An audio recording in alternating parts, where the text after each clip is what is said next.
And there's a bear. He's going to swim. Or he's going to drown himself.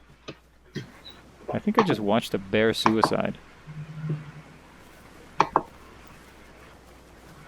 If he died, can I get his bear meat? I'm kind of freaked out right now. That bear's been holding his breath a long time. Whoa! There he is. He's okay. Just toward the bear, ever so carefully. Okay. Oh! Okay. The bear was slowly dying. I should have waited for him to drown. But he ate my butt. So, ah! As soon as I spawned, a bear got me. There's someone sleeping here. A naked person. They've got no loot. But, you know... Whoops. Gentagon. You know, I feel really bad for doing this. What's that? Are you eating him? It's a female. What are you doing? I think I might... No! Alright, whatever. Go, she must. Whoa! This feels really bad. How do I... You didn't get their permission. The pose changed. After you started... No, she was sleeping until I hit her a couple times, and then she kind of just relaxed. What? Yeah. Where did her meat go? Where did her meat go? All for naught. It just disappeared. I think I hit her too much. Into you the rock. obliterated. I'm into the pulp. And now there's no food for me to eat. I think that... Oh, no! I got it! I did get something. It can't... I harvested it as I was beating her. I got bone fragments extracted from carcass. Let's see. I think I need to have a blueprint to be able to make bone weapons.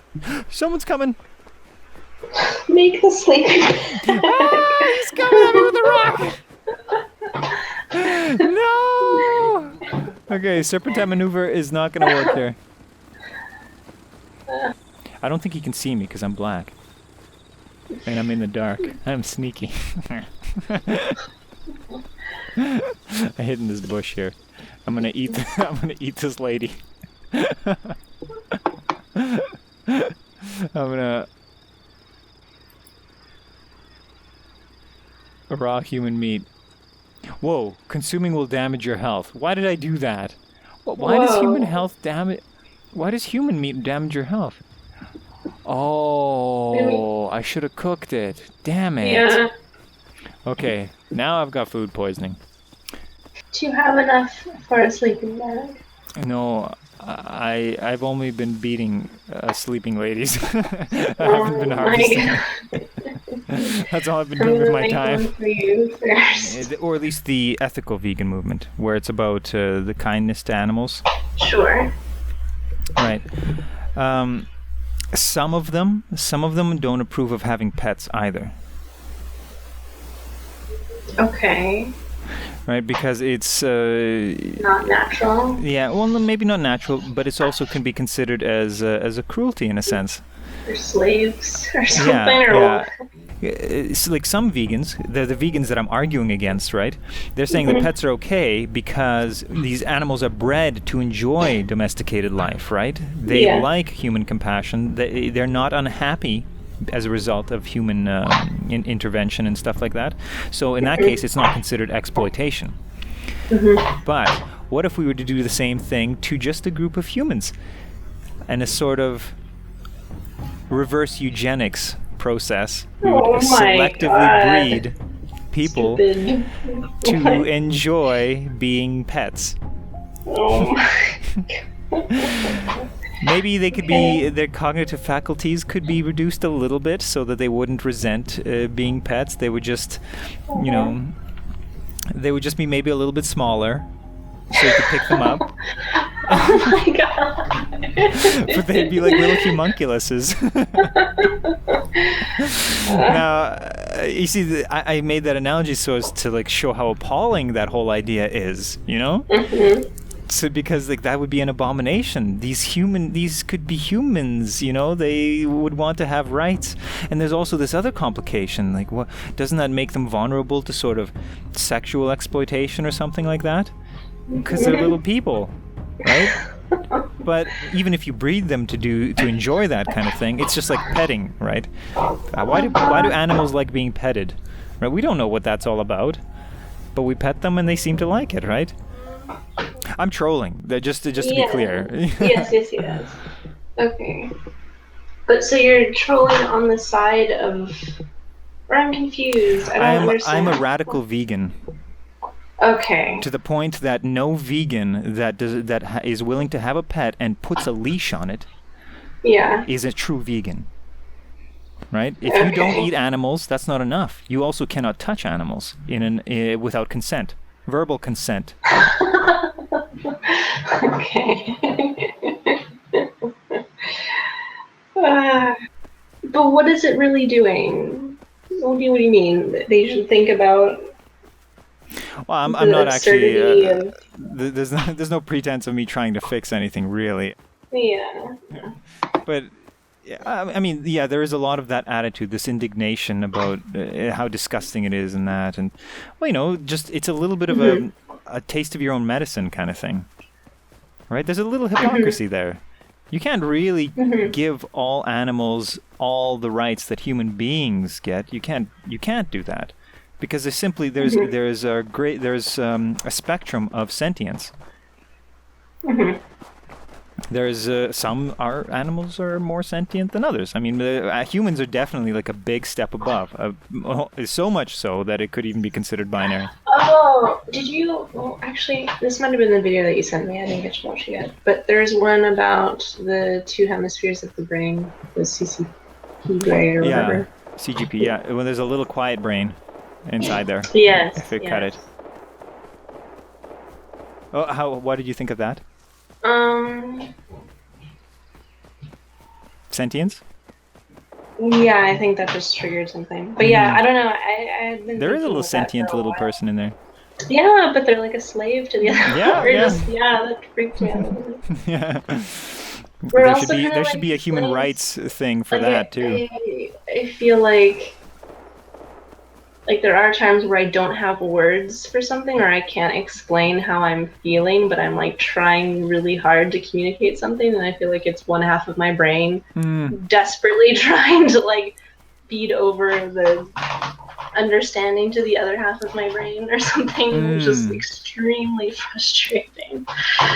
But the thing is, the way they say when your corpus callosum is not severed, what would happen more likely is that you make a decision and you don't know why, and you think that you made it for a purpose that could be completely specious. For example, the guy picking up a Rubik's Cube, and then he decided, I always wanted to solve this.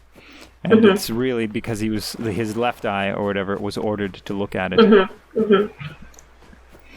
So it's that's another consequence that would be interesting. Oh, well, when would that be significant? Maybe it could be something to be said for intuition. Yeah. You know, I'm not a big fan of intuition, but for example, a decision that you might make instantly. I swear, my intuition though, like whenever I don't know, I have a good feeling on people. I feel like I know, like. I don't know. Maybe you don't believe in it. Okay, sorry. What were you going to say? I believe in it to the extent that, I mean, there's a rational basis behind intuition. Just like there is for having some kind of fears, emotions, and prejudices.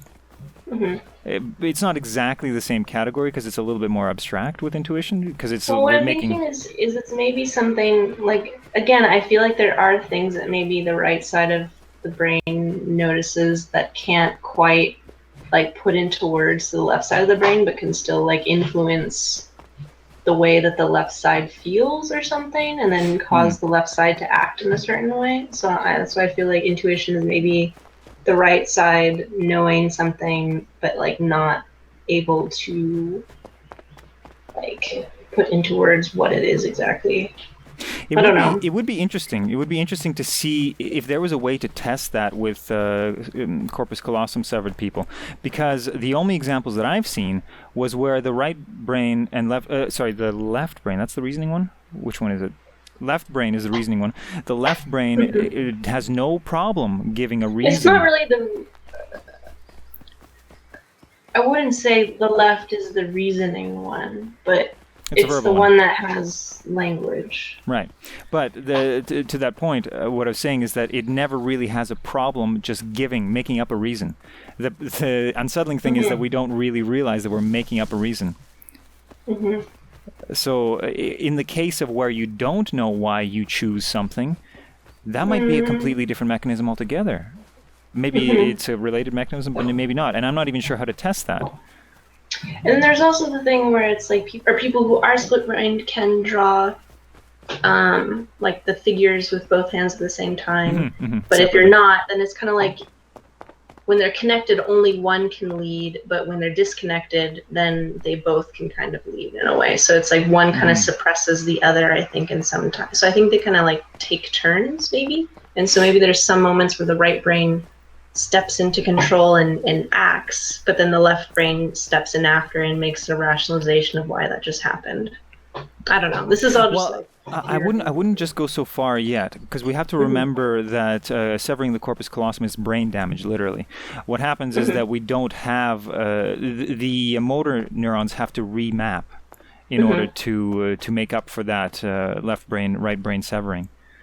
So that could be the reason why suddenly the right brain has access to motor control. Maybe before it wouldn't have any access whatsoever.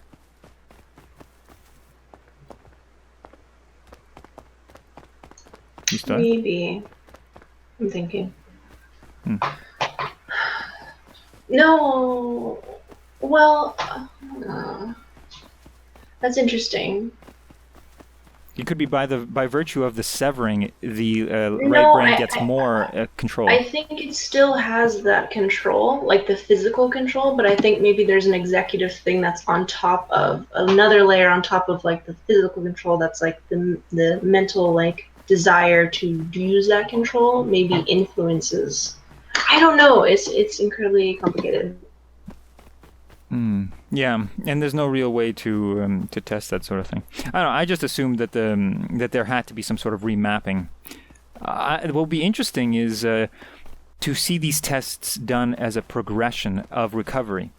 So, would this person be able to write with both sides simultaneously right after severing, or would it be something that develops after some healing process? In that case, I would assume that there is a remapping. Because the neurons can't simply remap instantaneously, right? So that's an experiment. Hello? Oh, you can't hear me? I haven't been here for like the last minute. My computer turned off. Oh, damn it. Okay. You've been like talking to yourself? Yeah, I've been talking to myself. Now I'm starting to think, wait, how long have you been gone? Have I just been imagining you talking to me? Because it felt like it was only like 5 seconds you were gone. No. And now I'm thinking... Okay, that's what your left brain is telling you. Yeah. Oh, somebody's shooting at me. I need a friend. Get in the game. Alright. Let's see. I think they were just telling me to go away. Oh, he's still shooting at me.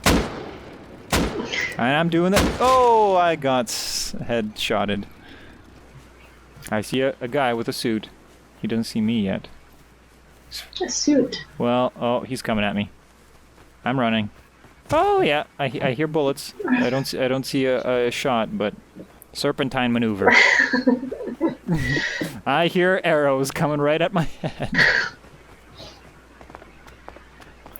Magnificent skybox. All hail the skybox. Is the guy still chasing me? No. I'm not sure if it's a cow or a dog. It's walking in a regal pace.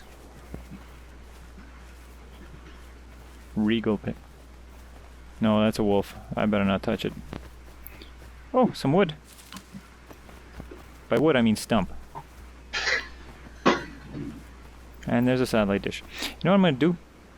You know what I'm gonna do? I'm gonna make a fire.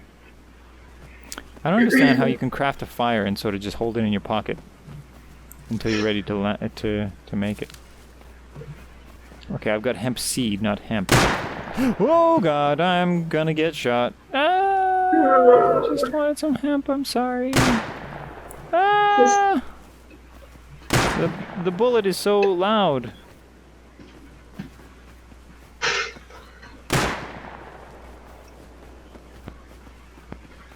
Okay, I think I have enough to get Oh you over yeah. here. Bullet just skimmed by my head. Holy crap. I'm surprised I didn't... Whoa! He's still reaching me! Oh, serpentine maneuver, thank God. Whoa. He's still hitting me! He's still somehow seeing me. Where is he? Okay. Oh, he got me! He got No, okay, me. don't respawn yet. I think I have enough to... How do I make a sleeping bag? Where's the thing?